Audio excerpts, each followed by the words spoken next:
सोच के देखिए, एक ऐसी यात्रा के बारे में जो सिर्फ विश्वास की नहीं, बल्कि एक माँ के अटूट प्यार और उसके पक्के इरादे की कहानी कहती है। आज हम बात करेंगे जीवित पुत्रिका व्रत यानी जितिया के बारे में। ये एक ऐसी परंपरा है ना, जो माँ होने के सबसे गहरे एहसास को हमारे सामने लाती है।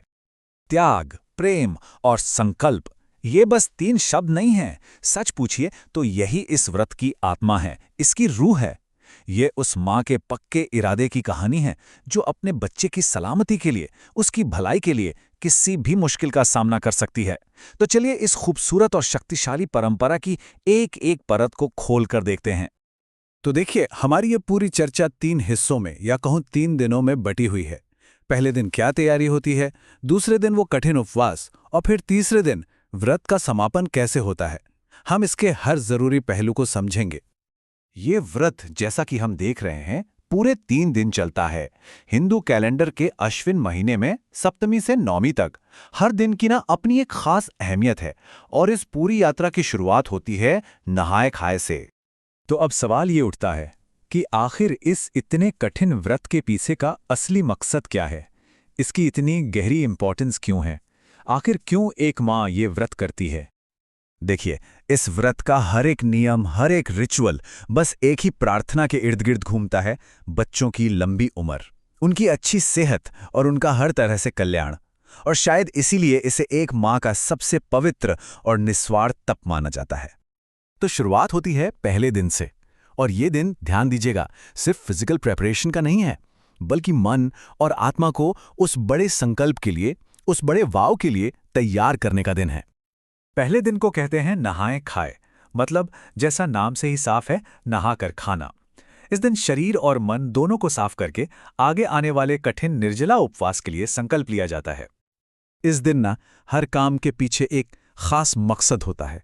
सुबह सुबह नहाने से तन और मन दोनों साफ हो जाते हैं। फिर व्रत का संकल्प लिया जाता है, और दिन में सिर्फ एक बार सात्विक भोजन किया जाता है। ऐसा खाना जो शरीर को शांत रखे, क्योंकि असली परीक्षा तो अभी आनी है।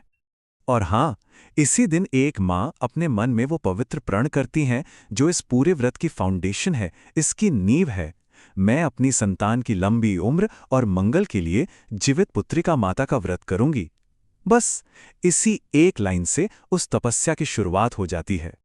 अब आते हैं इस व्रत के सबसे इंपॉर्टेंट और हाँ, सबसे कठिन पड़ाव पर, दूसरा दिन यानी अष्टमी।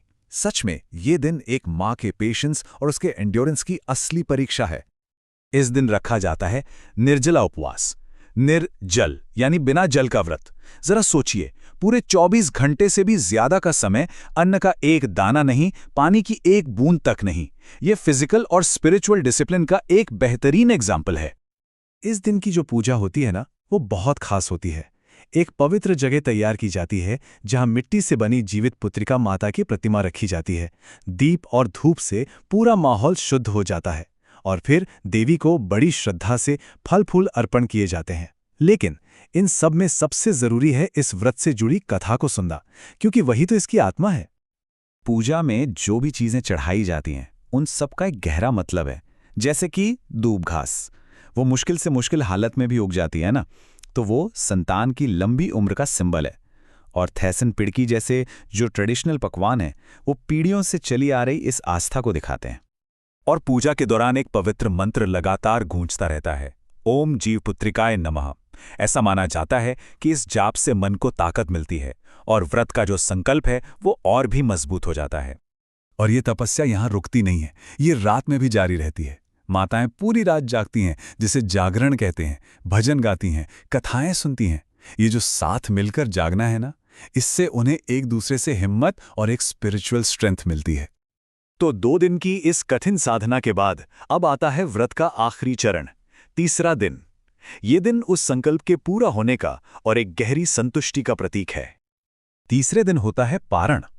पारण मतलब व्रत का विधि पूर्वक समापन, और ये हमेशा अगले दिन सूरज निकलने के बाद ही किया जाता है, जब व्रत का वो कठिन समय पूरा हो जाता है। पारण की जो विधि है वो भी उतनी ही श्रद्धा से निभाई जाती है। उगते हुए सूरज को जल चढ़ाकर एक नई शुरुआत का स्वागत किया जाता है। देवी को धन्यवाद कहने के लिए भोग लगाया जाता है, और उसके बाद ही उसके बाद ही व्रत रखने वाली माँ जल पीती हैं और अपना कठिन व्रत तोड़ती हैं। वो पल सच में बहुत सैटिस्फैक्शन और शांति का होता है। तो हमने व्रत की पूरी विधि तो देख ली, लेकिन वो कौन सी कहानियां हैं, वो क्या मान्यताएं हैं जिन्होंने इस परंपरा को आज तक जिंदा रखा हुआ है? चलिए अब इसके गहरे अर्थ को समझते हैं। तो आखिर इस व्रत का सार क्या है, इसका एसेंस क्या है? देखिए, ये सिर्फ एक मान्यता नहीं है, ये एक माँ के निस्वार्थ त्याग का, उसके सेल्फलेस सैक्रिफाइस का एक जीता जागता सिंबल है। ये उस विश्वास की ताकत है कि माँ के संकल्प से, उसकी प्रार्थना से संतान को लंबी उम्र और सुरक्षा का आशीर्वाद मिलता है। हर बड़ी परंपरा की तरह इसकी जड़ें भी कहानियों में हैं। एक कहानी तो इसे महाभारत काल से जोड़ती है, जहाँ कहा जाता है कि कुंती ने अपने 5 पुत्रों के लिए ये व्रत रखा था।